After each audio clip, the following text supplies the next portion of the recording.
Assalamu alaikum, good afternoon listeners. It's me, 𝒁𝗵𝗲 coming back on Facebook Live. If you just bear me a minute, let me share this video and we can start the program.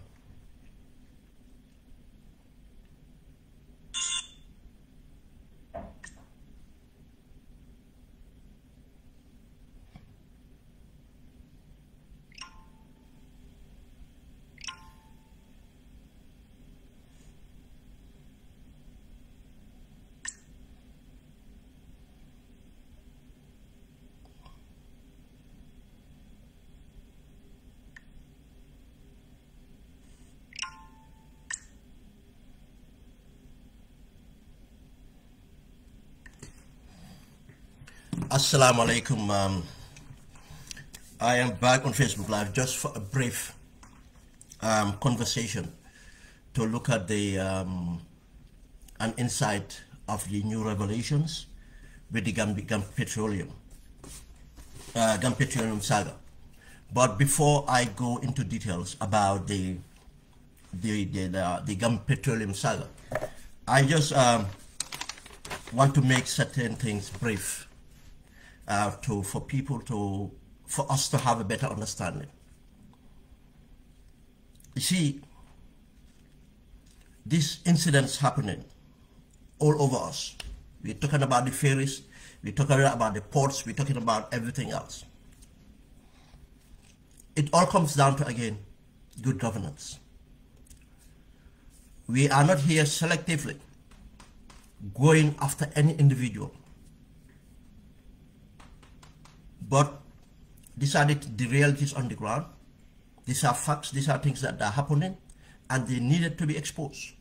But ultimately, the president and the government should be held responsible because they created a conducive environment. They created a conducive environment for these things to happen. Then they are benefiting. The government, as it is, they are benefiting from what is happening. And our people are suffering. And until we have a better government, our people will continue to suffer. And if we continue, this is not sustainable, and very soon, the Gambia's sovereignty would be something else. Not the Gambia as we know it, or as we want it, or as been passed on from our ancestors, or passed on from our founding parents, or leaders, would be a different Gambia. And this would lead me to just want to give something brief here, which is part of my journey to this. This is about the state capture. Everything we're hearing today, it's not new. It's not new. I know we have modern intellectuals that will want to define everything for the present. They are limited in history,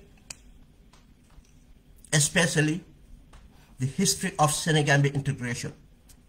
The reason I keep on telling Gambians to try and look into this Gambians should try and read the history of Senegambia integration. Written by our own professor, Dr. J.G. Senghor. Dr. J.G. Senghor.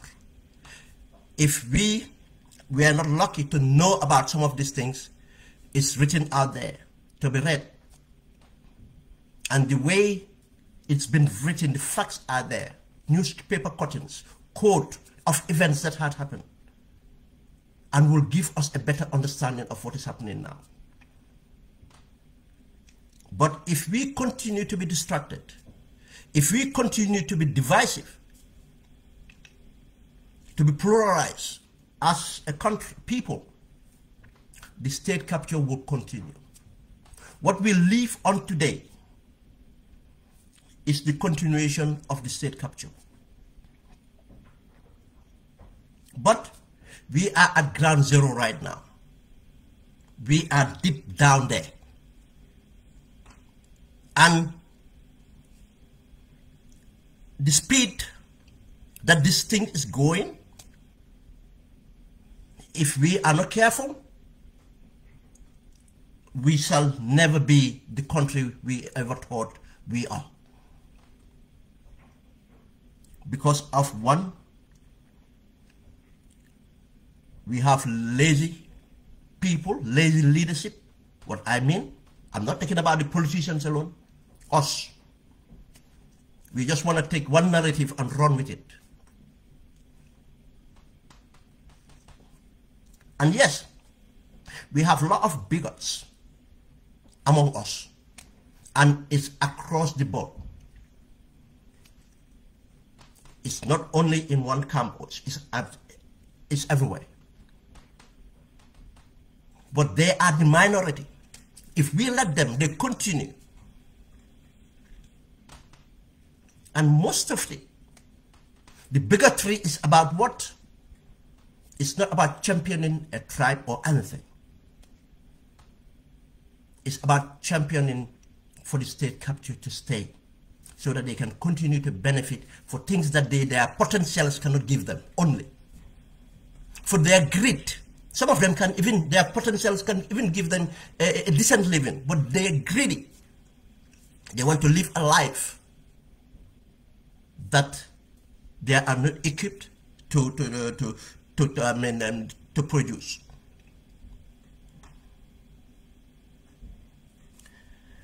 I will give an explanation here. We're talking about the ports. We're talking about the ferries. We're talking about our poor economic, poor economy in the country, the suffering of the people.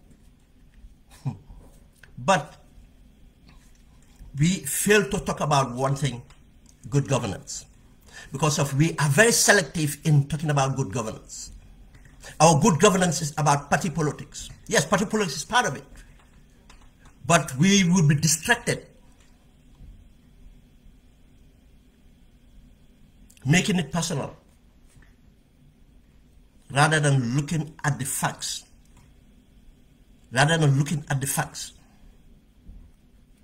I give an example. In my political journey,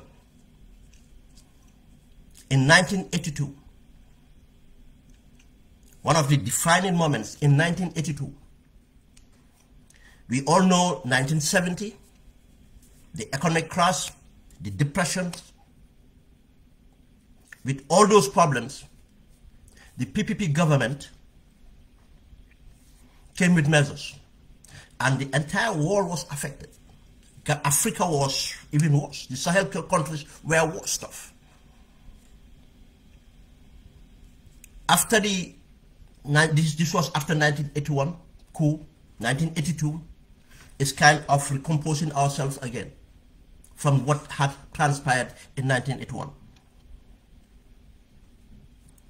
Shirif Sise was appointed as the Minister of Finance. Shirif Sise was appointed as the Minister for Finance.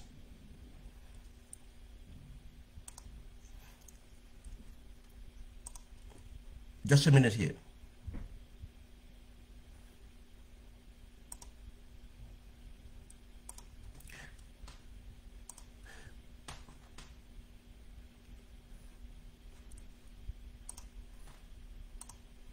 Okay, that's it. 𝘂�lathia was appointed Minister of Finance. And then in 1982, 𝘂�lathia was appointed Minister of Finance. And there was this budget speech. And if I can rightly remember, it was in Ramadan. And due to it being Ramadan, the speech was done in the evening. And I was in Latrikunda at a friend's house. And it was time for the budget speech. And I said to my friends, I want to go and listen to this budget speech. At that age, in secondary school, I was already interested in politics. And I knew that budget speech was going to be a defining moment for the country. And I can remember whenever there's a budget speech, most of the elderly people standing there would be asking for what are they going to increase. Lan la ñoo yokka, whether sugar is going to go up, whether rice prices were going to up, whether oil prices were going to go up. The basic commodities. This is what they normally think about. There's nobody out there to articulate actually the management of the economy itself to deal with all these problems. But because I was fortunate to be brought up around people who were informed, and I was informed, this is not something being informed in schools, but in my locality, I knew about the importance of how things are done. And 𝘂�lathia did a deliberation, which I will never forget. 𝘂�lathia talked about the transformation of the Gambian economy and gave an example. He went through talking about Japan. He talked about Japan, from how Japan came out from the ashes of this after the Second World War, to the point of pointing to Singapore. And Singapore was not the Singapore we know now. I first had Singapore that we talk about today in 1982 from 𝘂�lathia. And he laid out that the difficult things we have to go through, the difficult choices we have to take in order to salvage ourselves, the austerity measures, but the area to invest in, the productive sectors, how are we going to diversify, and everything else. I know there are people there with different ideology, especially people subscribing to socialist ideologies, would not have agreed with some of these things, but we are talking about the facts. That was the deliberations, and we saw the interventions. It was not only speech, it came out. This was the first time Gambia started to go to where? To Nordic countries, Norway and others, trying to access funding. That's how we have our Senegambia hotel, that's how we have our 𝒂𝒃𝒪 beach hotel, to try to upgrade. That's how we came about our tourism school and everything, to try to to build a workforce and other things. But true, from then on, that's where the plan to build our port and expand our port came from. It was in 1982. In 1982, the expansion of the port, the dream, the design, everything was started there. Accessing the Chinese started then. The infrastructure right now was done from there on, and before 1994 we have that infrastructure. We are ahead of Senegal. Our transit trade boomed. And you know, when I left secondary school, I joined the army. And we were going through that struggle of the ERP. From there on to the, sustainable development, this thing. Another follow-up. Yes, 𝘁𝗔𝒐𝒃 did not last there. He was removed. But the programs continued. When 𝗏𝗏𝗏𝗏 came, I can remember in 𝗏𝗏𝗏𝗏's speech in Finance Minister, it was in 1992, talking about behavioral change, sustainable development, and everything else. It just reminded me again, led me back to the 1982 speech. It was not new to me. This was the follow-up, talking about how Gambia would be transformed. This is how Gamtel came into being. From 1982 on, that's where Gamtel came into being. Jawara went to France to access. Jawara went back to France to access telecoms. And Jawara hold back, the Gambia government hold back on the Senegambia bridge project, which was instrumental. They wanted more from it. They did studies. They commissioned studies. They wanted more from the bridge. Not only a bridge, but a bridge that would support our economy. That's a talk for another day. Well, I'm just pointing onto that we know we have the people who can design, who can do things, we can move, we can compete. Not only compete, we can collaborate. Mutual interest in Senegambia. That's why I'm asking for Gambians to go and read the history of Senegambia integration and know what challenges we had before and what have transpired. But you see, why did we not achieve? Because we failed in governance. Why was 𝘁𝗔𝒐𝒃 removed? If you have the most productive, again, that's what I'm saying, what we went through is not new.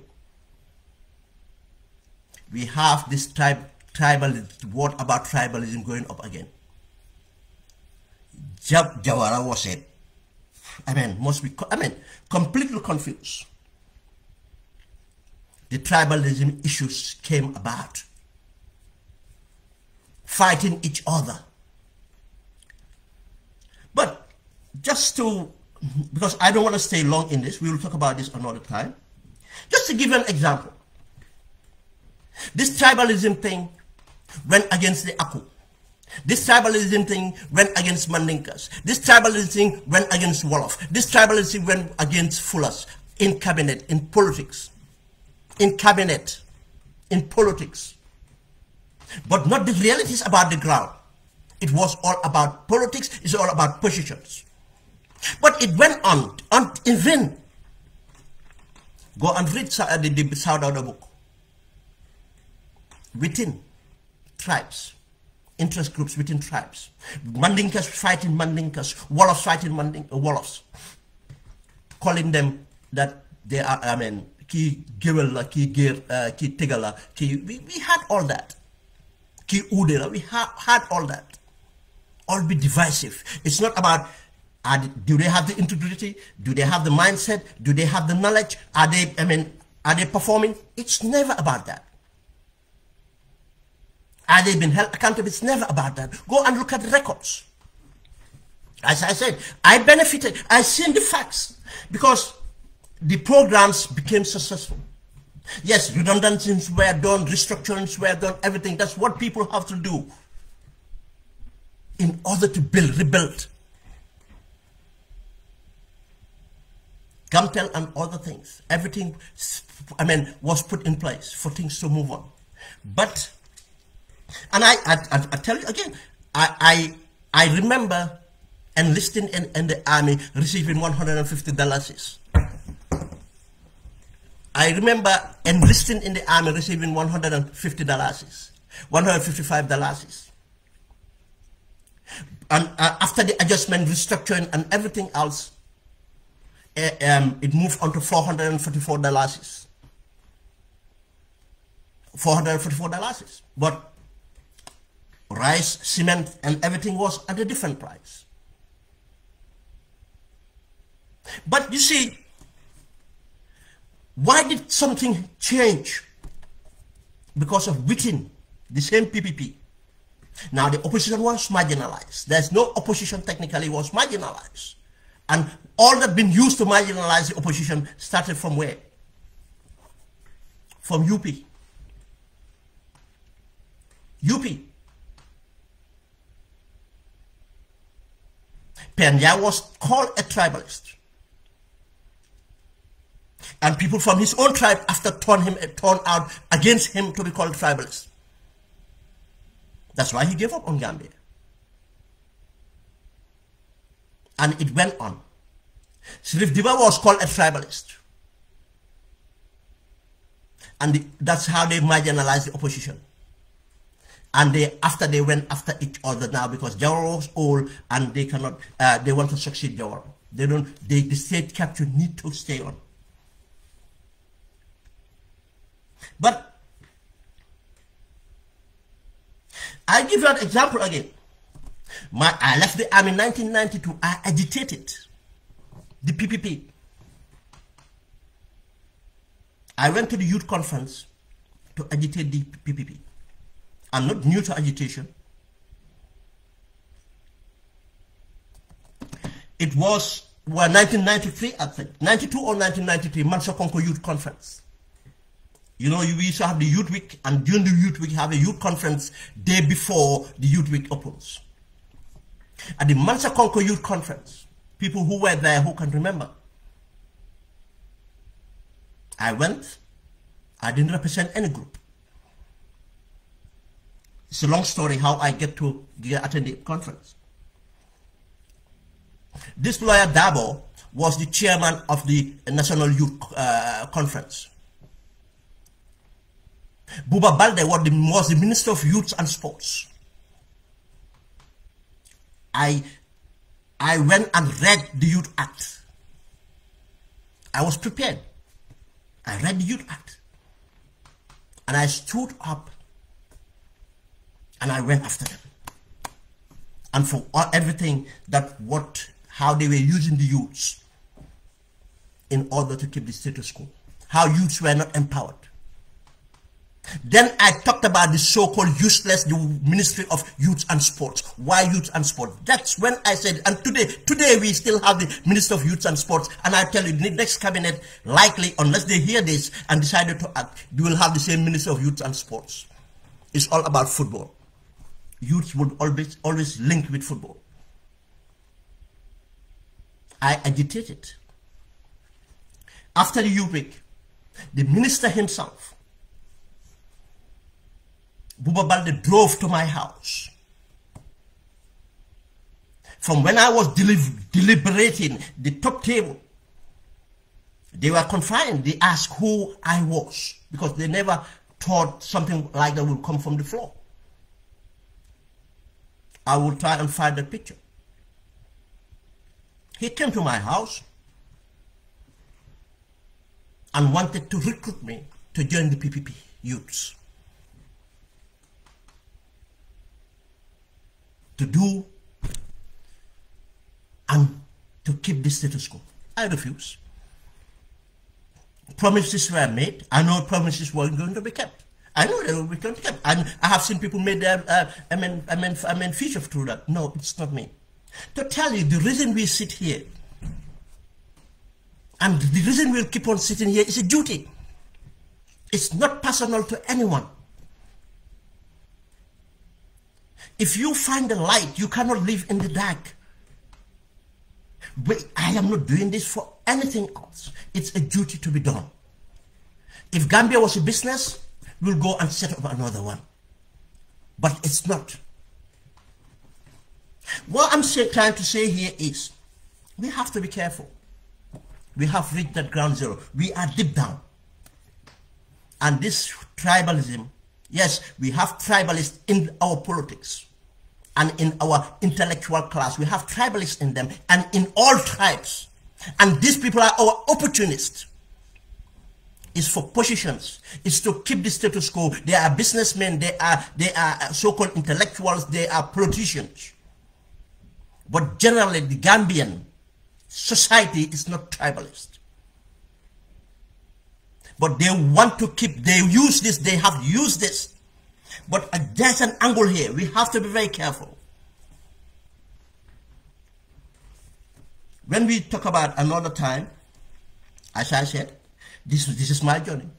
I'll come out when I wish to come out or when I feel fit to come out, but we are working on platforms to come more effectively. As you people that knew me, during the dictatorship, we fought in a way. After the dictatorship, we fought in a way. Now it's another era we are going to fight another way. And we'll continue doing that. We continue doing that. That's we owe it to country, we owe it to people, that's what we do. And to keep this, we are now at a level.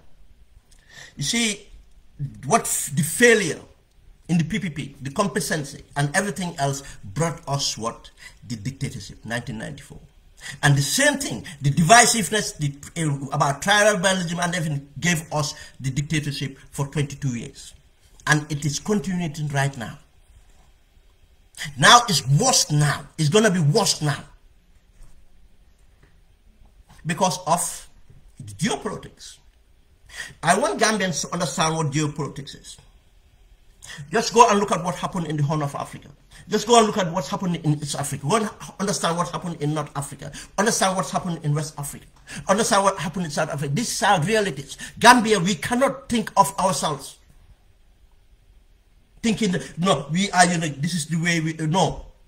Other countries have interests around us. And the Senegambia, I am a firm believer of Senegambia integration, but I am a firm believer of a Gambian identity. I'm a firm believer of a mutual interest. Mutual interest.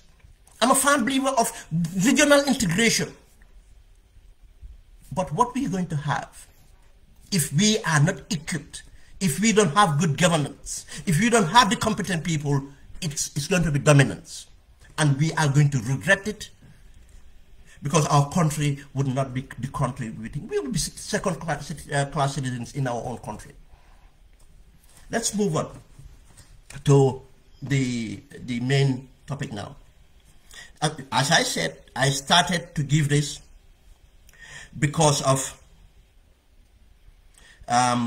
to tell you what we're going to talk about today, which is the revelations we have now, and concerning Gum Petroleum. Again, when I came out with Gum Petroleum, because, I mean, you know, we have aspiring elites. In the country, we have aspiring elites. That's why I touched on to talk about my encounter with the system in the First Republic. When a cabinet minister, a charismatic cabinet minister, came and approached me, I could have already easily succumbed if I was only motivated. But I'm an independent person. I don't go into positions, I mean, just to benefit myself. I go in there to do something right. And now we have aspirants, and you see them everywhere. And they will tell you, oh, no, it's Gambia, we come together. They don't believe in that. All they want to do is to keep the status quo. They will undermine, they will attack, they will use, whatever words. And they themselves are the bigots. And they are easy. They are part of the bigots, actually. They are part of the bigots, not only the bigots. And they will point fingers. And they call some of us haters on other things. And we don't know it's lie, because, there's no reason we have. And they know it's a lie, but that's what they do. If they cannot call us bigots, they'll have to call us something else. But all they want to do is advance themselves. And these discussions are not happening underground because of the state capture. The media is compromised. State capture, that's what they do. But if we don't speak out to try to remedy these things, that's when we have problems. Social unrest will happen. These are facts. Not I'm saying I'm going to do it. It's going to happen. These are facts. Liberia did not happen because of anything else apart from corruption. Sierra Leone, corruption. Everywhere is corruption. Even the worst genocides happened in Rwanda. It was not about tribe. It was about corruption. Yes, and the history. Now, this, we're talking about these revelations. Now, people who were denying, people who thought we were fabricating, with all the facts, we know every reality was there, petrol shortage and everything else, but still now, they said, no, we are not telling it as it is. Now the people acted in it. People who are part of what have transpired are coming out to tell us. You know, where's the evidence? Where's the proof? When you can see the evidence. I said that if you want to understand why some of these bad decisions are taken, you think any Gambian would own a car. Any Gambian would buy a car for $10,000. And that Gambian would take $100,000 to say that he's going to fix that car. You think any Gambian would do that? No. But they will tell you that they will do it for Gambia. And that's why if you want to understand why they take bad decisions, go and look at their wealth. Or the lifestyle they have and what they were entitled from their work. It does not correspond. And tells you that the decisions they take is deliberate in order to have what they use it now. But coming back to this revelation, 𝗂𝗏𝗃 𝗂𝗏𝗓, I've seen in the media that he's going to court. Now, last night I received an message, and I have posted the message as received. I've not add anything. I've not edited nothing. As received, I have forwarded. I have got my copy to show that I received this message. That's why I said it was never personal getting involved. It's never personal. I know so many people were hurt because their family members were called out. But it's the fact. Now it's coming out. The revelation's coming out. Now we are hearing another side of the story. 𝗂𝗏𝗃 𝗂𝗏𝗓 is trying to take 𝒂𝒄𝒄𝒏 to court for money claimed to be owed. Now there's a counter.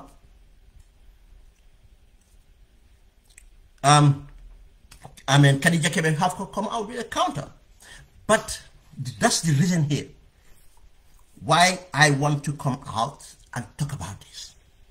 Because it just confirmed everything that we said before. I said before. And many people agreed. Many things. And just tells you it's not about one person. It's not about 𝗂𝗏𝗃 𝗂𝗏𝗓 only. But tells you the role 𝗂𝗏𝗃 𝗂𝗏𝗓 plays. The so-called philanthropist. The so-called millionaire. The guy is broke.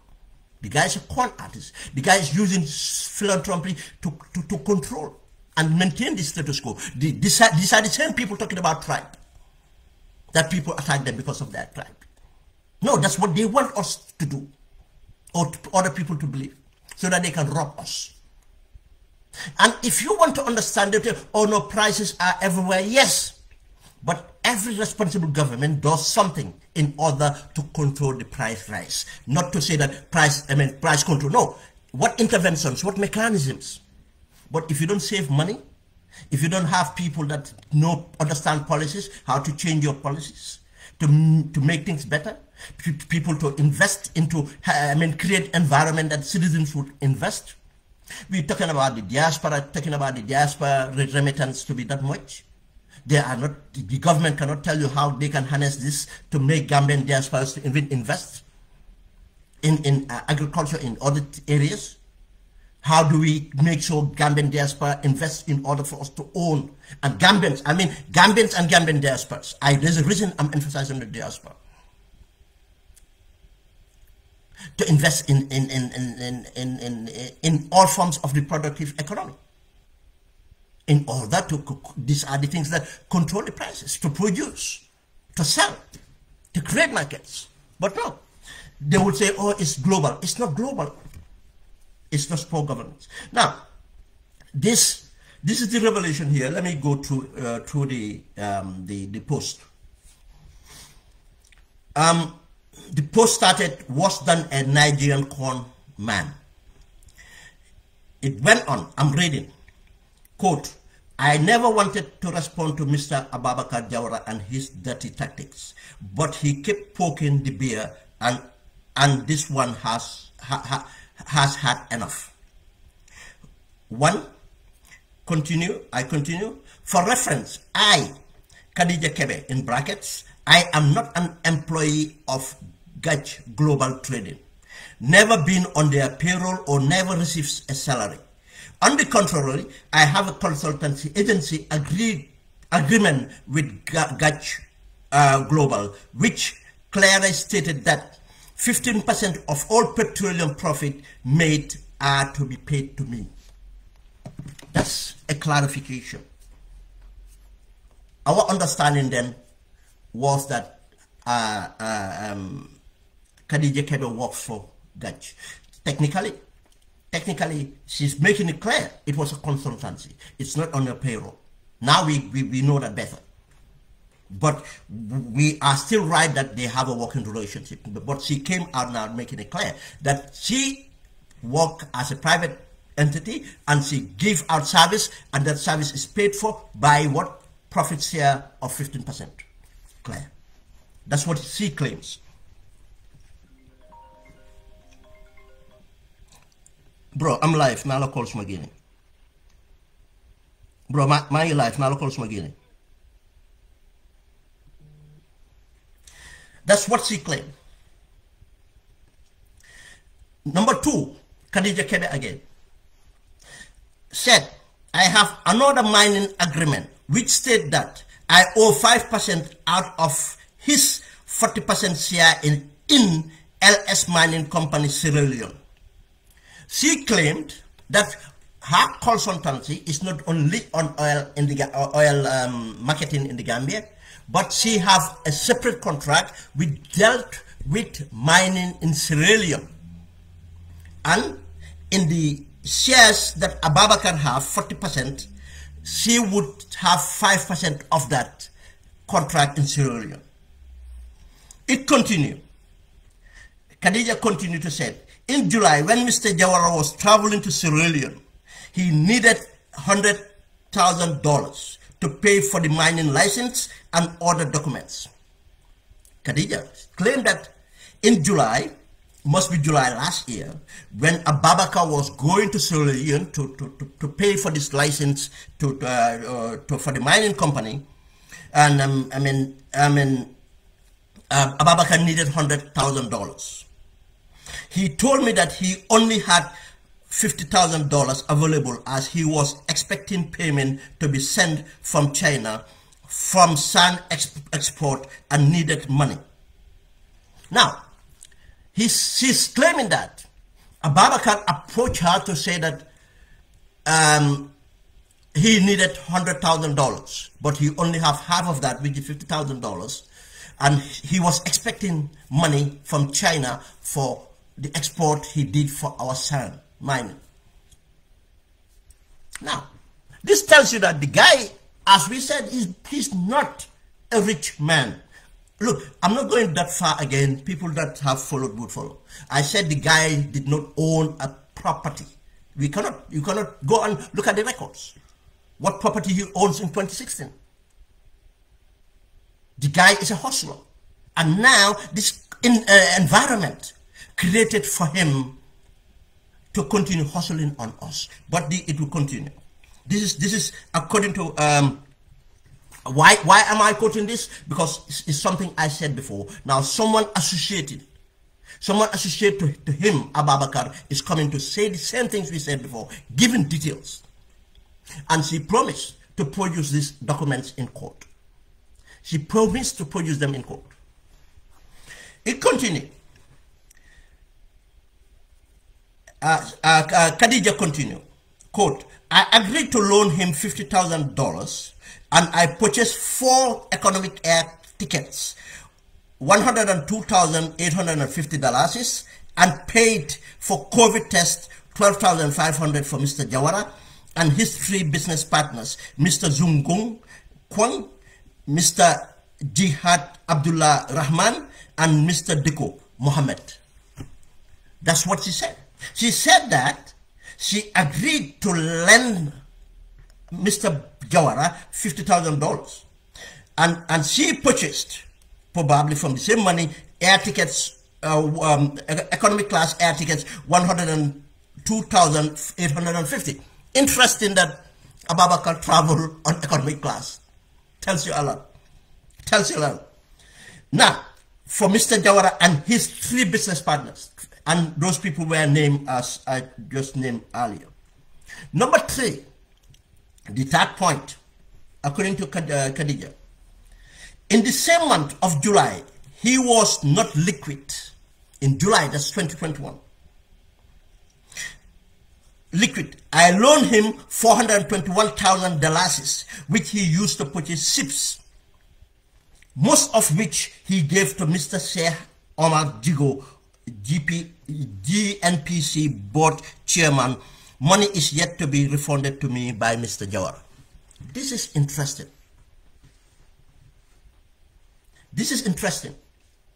Now, Khadija is claiming that she lent $421,000 to Ababakar Jawara to buy what? Ships, Tobaski. And that most of that was given to the chairman of GNPC. Remember, we talked about why GNPC would give Ababakar a contract. Ababakar doesn't have the intellectual capacity. Ababakar does not have the financial capacity and everything to be in this business. Now, this claim that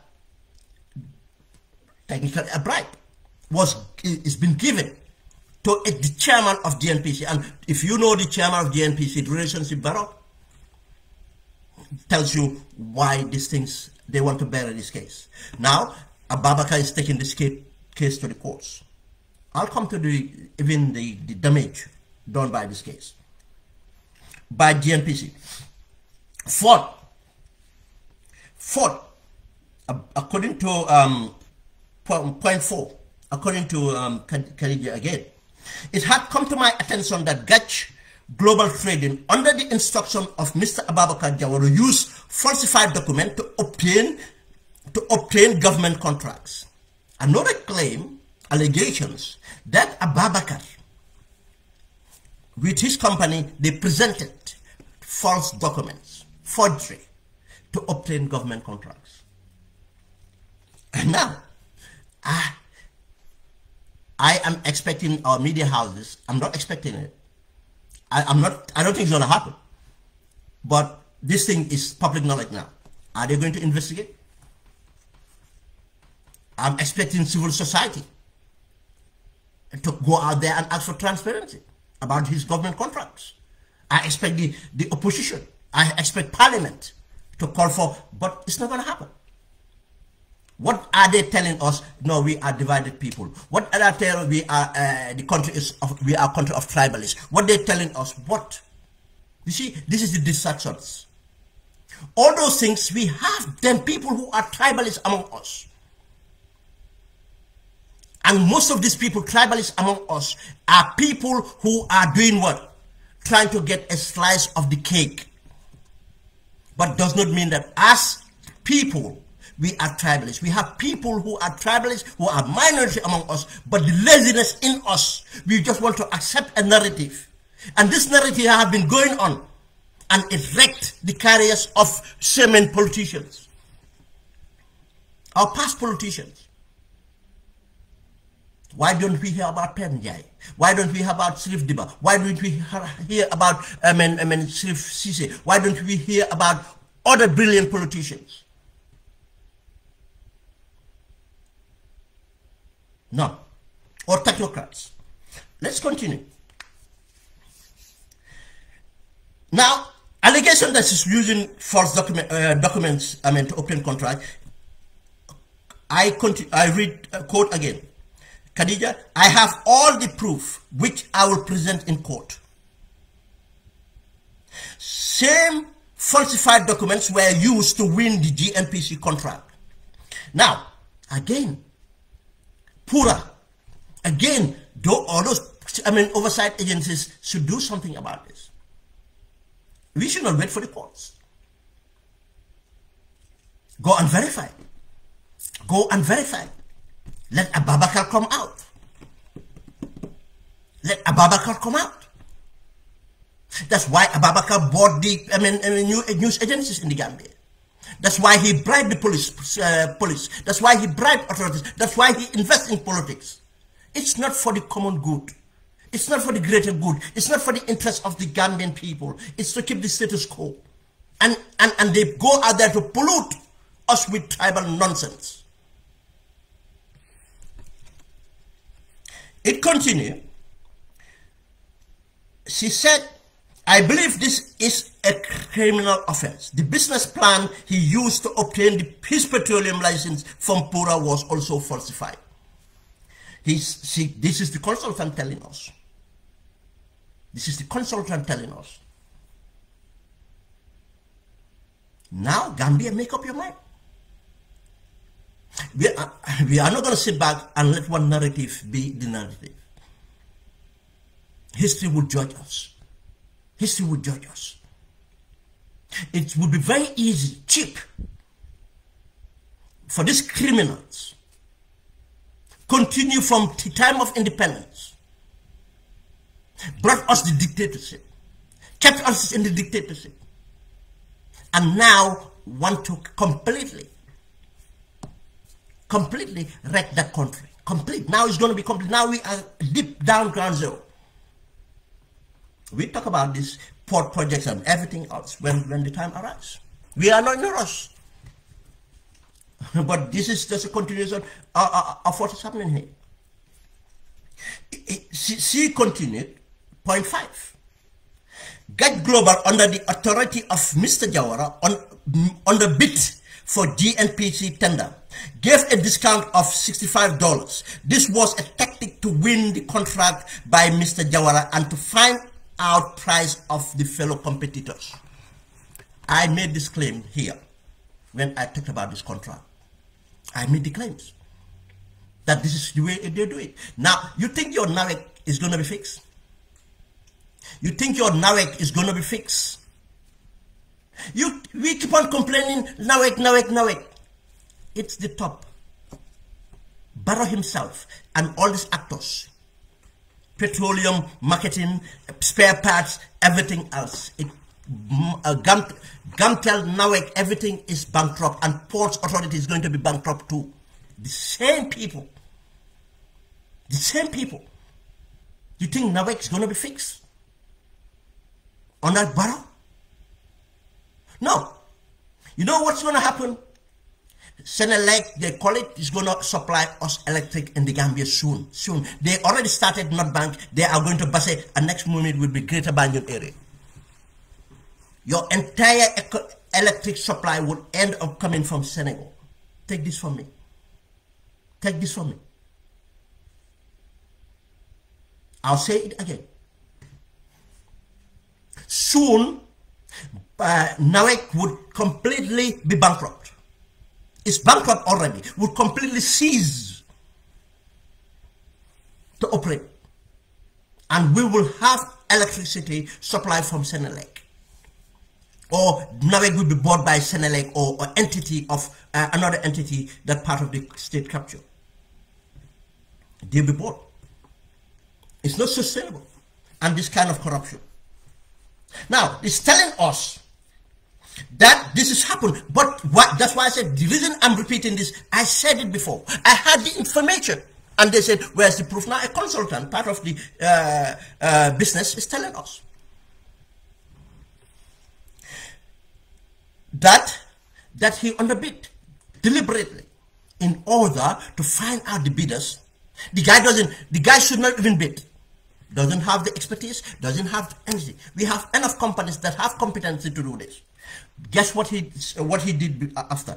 According to Khadija, after winning the bid, his lawyer drafted a letter to be sent to GNPC Board of Directors to lament about a global price change and get the discount price he offered amended, charged to $44, which would still make Gach the lowest bidder. You see the corruption. Now already he have bought the board chairman, and probably other people around the board chairman who will take the decision. He went deliberately to undermine the other bidders, which are genuine bidders. Those who do their calculation, factor in the world price market and everything else, factor to make sure that people go to business to make profit, reasonable profit, and to be competitive, and they put that competitive bid. Now, he used this strategy in order to find out, knowing that he can have an amendment of the bid. He will not be held accountable or penalized because he has bought the people, decision makers. Now, obviously, they agreed. It's a layout plan. According to Khadija, the competitors who came second, the competitor who came second was PSTV, and their price was $42. I have copies of these letters. Khadija said this, the company that came second was PSTV at $42, and Khadija claimed to have the letters. And I give another thing. The bidding should not only based on price. There should be a due diligence to check whether Ben Suare or Ababakar or whoever it is can deliver on quality, have the capacity to deliver on time. But you know, most of NAWEC machines are all worn out now because of the quality been delivered are wrong.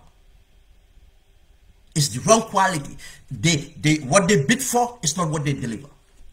And that amount of sulfur in these things should ensure that the machines are maintenance very regularly, but it's not happening because it's a distortion.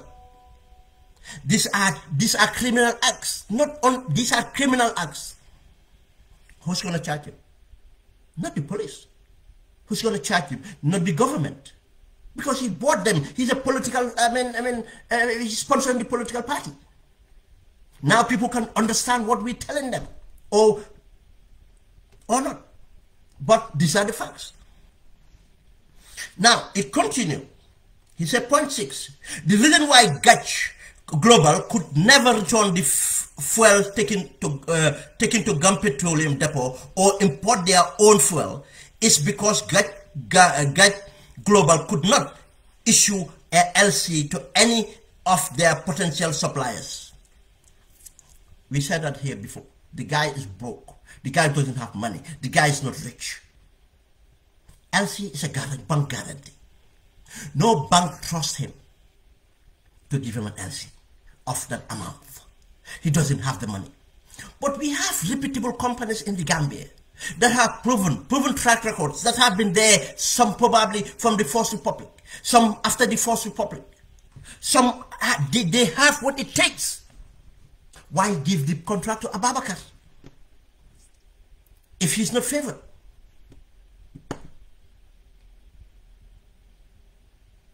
Now, he said that he cannot return the petrol. And I'll come to that. That's my closing remark on my opinion. I'll give my opinion. He cannot produce the petrol because he's broke. He cannot. No bank will give him a guarantee. What is that telling you? It continued. Khadija continued here to say, he said it's because 𝒂𝒄 could not issue an LC to any of their potential supplier. They do not have the cash or the collateral. They don't have the cash or the collateral. The guy doesn't have the assets that he can declare for a bank to guarantee him, to lend him, so that he will have the supplies. What due diligence did the GNPC or the people that gave him contract, the agencies that gave him contract, what do they do? Why Pura is still keeping him on the books? Why he is still in the books? Why he is not taken to court? In fact, he's the one to be taken to court. But no. It continued here. Khadija said, they only had one collateral available, which is Fatu Golden Plaza. he only have, according to this statement, only had one collateral, which is Fatu Global Plaza, value at 124 million, and Vista Bank was to discount this by 30%, which would leave the value at about $1.6 million. Obviously, he went and inflated the price of his property. Vista Bank decided to say, no, 30% have to be knocked off. It's not that value. It's only value to this 1.6 million. Now, why just roughly, the total funds we needed to bring in a vessel was $12 million. This is the contract Mr. Jawara signed with Challenge Petroleum. He needed $12 million. $12 million to bring in the supplies. He doesn't have it. He doesn't have the capacity to do that. But there are companies that have the capacity in the Gambia. They have been doing it. No problems. No problems. But now, if Jawara, Mr. Ababakar Jawara wants something, Mr. Ababakar Jawara have it. Because if he have corrupted the system, his LC value is only $1.6 million.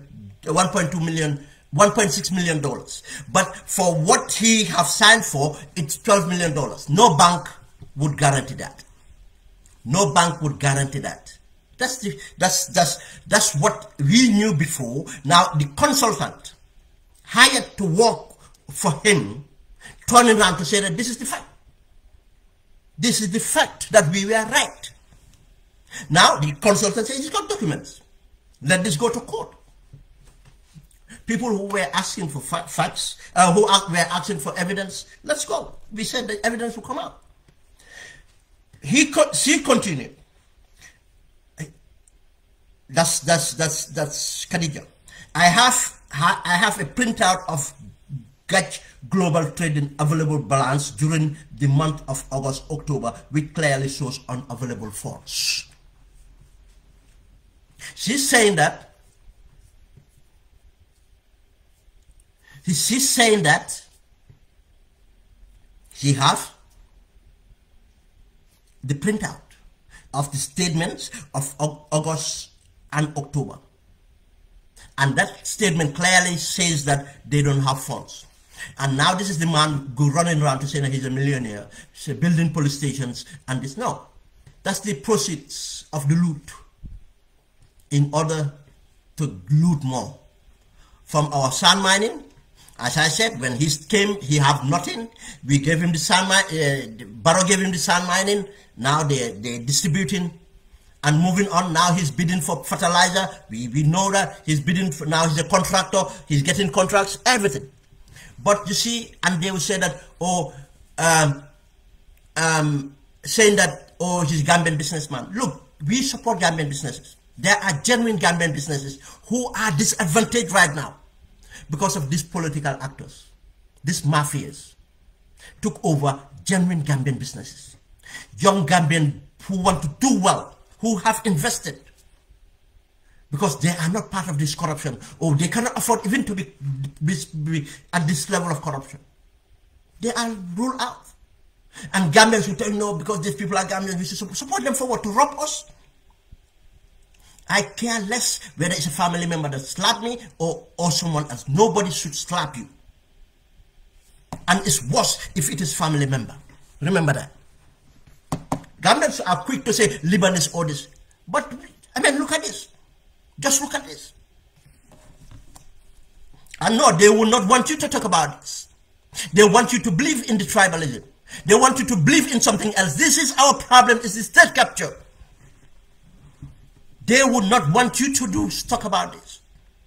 They want you to talk about tribalism. They want you to be, to talk about political parties. This is what we should talk about. It continued. Point 7. Khadija stated, the said $1.1 million, $58 million, $1.1 million $58 million is what paid to supply for the return of petrol products to deposit as per Mr. Ababakar Jawara instructions. Again, vindicated. We talked about 1.1 million. What people don't know, I even had the documents. I could not share the documents because it would have revealed my source. I had the documents.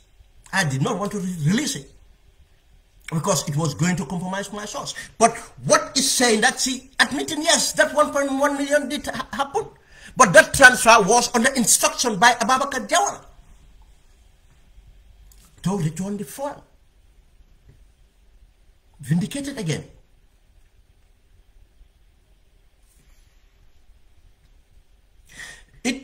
She continued. A total sum of $32 million have already been supplied in fuel under GAC negative balance and can be confirmed at the depot. We did report that update before. Go and check my timeline. I said $32 million worth of fuel was returned. And she's claiming the same thing, and go and check the depot. Why does this man keep making noise when he knows who the real fraudster is? That's a statement from Khadija. Khadija continued to say, he never had the financial muscles to execute his contractual obligations, a contract which he obtained using falsified documents. Khadija again continued to say that the audacity is beyond my scope and I cannot comprehend. This laziest, fascist attitude and utter bluntness, like he is above the law, can only be linked to the financial help he produced to law enforcement agencies. Law enforcement, this thing. That's Khadija's claim again, which we all agree. I agree. I said this before. What he's doing with law enforcement agencies tantamount to bribery and in control, to be above the law. He's buying his way out. Just as the gun import and everything he does in that country. And Khadija finally said, please, Mr. Jawara is also exploiting the Gambian and breaking the law by mining white sand without any license or paying tax to government. Tax to government. This is another allegation made not by me, but someone who worked with Ababakar Jawara as a consultant, that Ababakar Jawara is mining sand, white sand, without license, without paying tax. Now, Gambia, this is what you should go and chase for. Go stop taking the narrative of tribe. Let's go for what the problem is. The thievery in that country. Let's go for that. That's the evidence. It continued. Khadija said he sells by trucks load on a daily basis. This is done without the government knowledge by bribing environment employees. I have all the proof and documents to back my claims. Gambians, I don't know Khadija personally, and I am not in the Gambia, but people in the Gambia, the media houses can go and approach her to find out. Or let the case continue. We want to see this in court. But what difference would it make? We talked about this before. But not only talk about, we have experienced it. The shortage of fuel. Until when I last checked, still now, there's a duty waiver for fuel imported from Senegal. Due to what? This problem. Ababakar Jawara's problem with Gum Petroleum. That duty waiver is going to be paid for because of government is losing revenue, and wait for the next adjustment for the budget estimate. When they go to Parliament to ask for more money, they will ask for money due to what? The revenue not meeting expectations. And why is not meeting expectations? Because of these criminals. Now, what does this do to the economy? What does this do to the economy? When we don't have the revenue we meant to collect to subsidize agriculture, to create a conducive environment to produce, to educate the youths and everything else. That's what makes an economy grow. No. They will distract us not to talk about all these things, and they live their life, and people keep on suffering. And whenever we talk about politics, no, it's about political party leaders, or it's about our tribe, it's about people talking on social media. This is what they want. It's all nonsense. The negative on social media is actually coming from the politicians themselves. Everything about tribe is coming from politicians themselves. This is the same state capture us, just as they did to 𝒃𝒪. Go and find out when Sarah Jangha was Secretary General. What was said about Sarah Jangha? What was said about Sarah Jangha by Wolofs themselves? Go and find out when 𝗵𝒍 was finance minister, what was said about 𝗵𝒍 by Mandinkas themselves and Wolofs, and the same thing was said to Sarah Jangha by Mandinkas and Wolofs. It's all about that position. Go and find out. Jawara himself said it. When he became a leader, what was said about him. Did it ever solve our problems? This is what our problems are. Now, still now, we are importing petrol from Senegal. Duty waivers and probably any other, because I've not engaged in some of these things. I'm just engaging just to confirm it. But duty waivers are given. Not paying tax on them. For how long? And other things are coming up. But we'll continue. Okay, guys, and have a good day. Thank you.